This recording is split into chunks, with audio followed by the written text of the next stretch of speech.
টোটোর মধ্যেই গ্রামের এক মহিলা শ্লীলতাহানির অভিযোগ উঠল গোঘাট 2 নম্বর পঞ্চায়েত সমিতির সভাপতি স্বামী তথা স্থানীয় তৃণমূল নেতার বিরুদ্ধে। অভিযোগ ঘটনার পর স্থানীয় তৃণমূল নেতৃত্ব বিষয়টি মিটমাটের চেষ্টা করলেও এদিন রাতে উত্তেজিত হয়ে ওঠেন গ্রামবাসীরা। ঘটনার প্রতিবাদে অভিযুক্ত পঞ্চায়েত সমিতির সভাপতি স্বামী কাজী আব্দুল মনিরকে গ্রেপ্তারের দাবিতে রাতে কামারপুকুর মেদিনীপুর রাজ্য সড়ক অবরোধ করে বিক্ষোভ দেখান এলাকার মানুষ।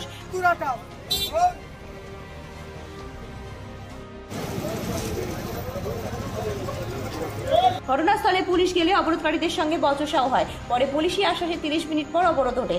অভিযোগ এদিন বেলায় গোঘাটের মাতারণ গ্রামের এক মহিলা টোটোয় ফিরছিলেন। একই টোটোয় ওঠেন ওই তৃণমূল নেতা। আমার মা ডাক্তার দেখানোর পর এসছিল দিয়ে আমার ভাইদের হোটেলেতে বিরিয়ানি নিতে ঢুকেছিল। একটা এখানের কর্মী ছিল আমাদের পাড়ারই লোক, ঠিক আছে, সে টোটোতে উঠে টাকা নিয়ে যাচ্ছিল। তার নাম হচ্ছে বাদুপাড়ার মনির হোসেন, ঠিক আছে। আমার পর সভাপতির হাজবেন্ড, আমার পর যখন হোটেল থেকে যাই আমার মায়ের অশ্লীল ভাবে কাজ করে, এরকম জাং ফাং টিপি করে, কুন্না নিয়ে টানাটানি করছিল, গালাগালি করছিল, আমার মায়ের সঙ্গে অশ্লীল ভাবে ব্যবহার করেছে। আমার মা ঘরে যে কান্নাকাটি করছে, এরকম ভাবে জাংগুলো অব্দি খুলে দেখাচ্ছে, ঠিক আছে। আর বিচার যা করবে প্রশাসন এখানে করলে করুক, তাহলে আমরা ক্লাবে তালা মেরে দিই। কে করেছিল এটা? অভিযোগ রাস্তায় মদ্যপ অবস্থায় তৃণমূল নেতা মহিলাকে শ্লীলতাহানি করেন, এমনকি অভিযোগ এরপর গ্রামের স্থানীয় নেতৃত্ব বিষয়টি ধামাচাপা দেওয়ার চেষ্টা করে। তারপর রাতেই প্রতিবাদে রাস্তায় নামে গ্রামের মানুষ। যদিও ঘটনায় গোঘাট 2 নম্বর পঞ্চায়েত সমিতির সভাপতি শামিনা বেগমের স্বামীর বিরুদ্ধে অভিযোগ উঠলেও অভিযোগ অস্বীকার করেছেন পঞ্চায়েত সমিতির সভাপতি। তার দাবি সিপিএম ও বিজেপি মিলে চক্রান্ত করে স্বামীকে ফাঁসাতে চাইছে। অন্যদিকে অভিযোগ প্রমাণ হলে দোষী সাজা পাবে, আইন আইনের মতো চলবে বলে জানান গোঘাট 2 নম্বর ব্লক তৃণমূল সভাপতি সৌমেন সরকার।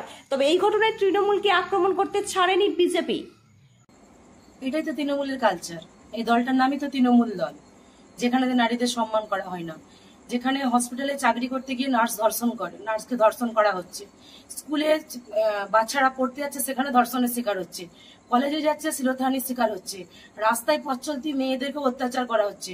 এই দলটা পশ্চিমবাংলার নারীদের কখনোই সম্মান করতে জানেন না।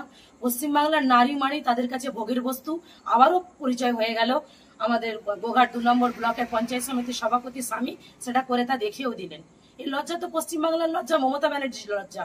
একজন পশ্চিমবাংলা আজকে আমার একটা বাড়ির বড় ভাবি, সে এসেছিল হসপিটাল তার পেশেন্ট নিয়ে, তো পরক্ষণে একটা অটোয় চেপে সে বাড়ি যাচ্ছিল। যেতে যেতে এখানে যে পঞ্চায়েত সভাপতির স্বামী, সে মদ খেয়ে সেই পড়েছিল রাস্তাতে, তাকে জোর জবরদস্তি করে একজন ব্যক্তি সেই টোটোয় তুলে দেয় এবং সে ওঠার পরেতে তার কিছুক্ষণ রাস্তা যাওয়ার পরেতেই আমার বড় ভাবির গায়েতে হাত দিয়ে করে আমার বড় ভাবি প্রতিবাদ করতে গেলে তাকে বলে যে আমি পঞ্চায়েত অঞ্চল সভাপতির স্বামী, তুমি কি কাকে কি কথা বলছো।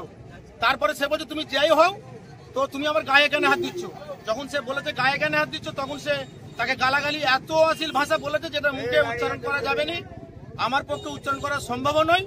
কিন্তু এই কামারপুকুর চটিতে মানধারণের কিছু ব্যক্তি এই নেতৃত্ব দিচ্ছে এদেরকে এই খারাপ কাজে এবং ওই মদ থেকে আরম্ভ করে সর্ব কাজে এরা লিপ্ত। কিন্তু প্রতিবাদ করতে গেলেই তাদের উপরে জুলুম হয়, অত্যাচার হয়। আমরা এর একটা বিদ আন্দোলন চাই, যাতে কোনোদিনের জন্য এরা এইভাবে না করে।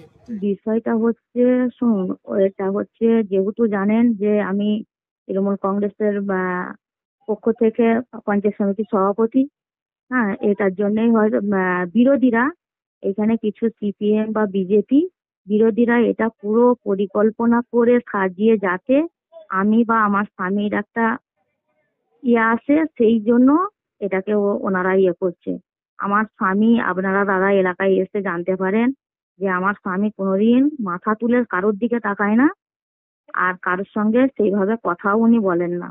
পুরোটাই বিচ্ছিন্ন, পুরোটাই বিরোধীরা আর কি, যাতে যেহেতু একটা পদে আছি, জায়গায় আছি, যাতে আমাদেরকে হ্যারাস করার জন্য বা আমাদের দলটাকে খারাপ করানোর জন্য আজকে এরকম পুরো পরিকল্পনা করে ওনারা বিষয়টাকে সাজিয়ে গুছিয়ে করেছে। আপনারা আমার বাড়িতে এসেও দেখতে পারেন, আমার হাজবেন্ড বাড়িতে ঘুমাচ্ছে, আমি বাড়িতে আছি, পুরোটাই সাজানো পরিকল্পনা। হ্যাঁ, আপনারা সরজমিনে তদন্ত করে দেখতে পারেন, পুলিশ প্রশাসনও দেখতে পারে। তার জন্য আমি আপনাদের সঙ্গে সহযোগিতা হাত বাড়িয়ে দেবো। ব্যুরো রিপোর্ট, নিউজ আমার বাংলা। নিউজ আমার বাংলা, বাংলার মানুষের কথা বলে। আপনার বিয়ে বা বিশেষ দিনটা কি ক্যামেরায় হারিয়ে যাবে, নাকি চিরস্মরণীয় করে রাখবেন এক অসাধারণ টিমের সঙ্গে? আসছে পবিত্র ইভেন্ট ম্যানেজমেন্ট, যেখানে সাজ, স্টাইল, ফটোগ্রাফি সব একসাথে।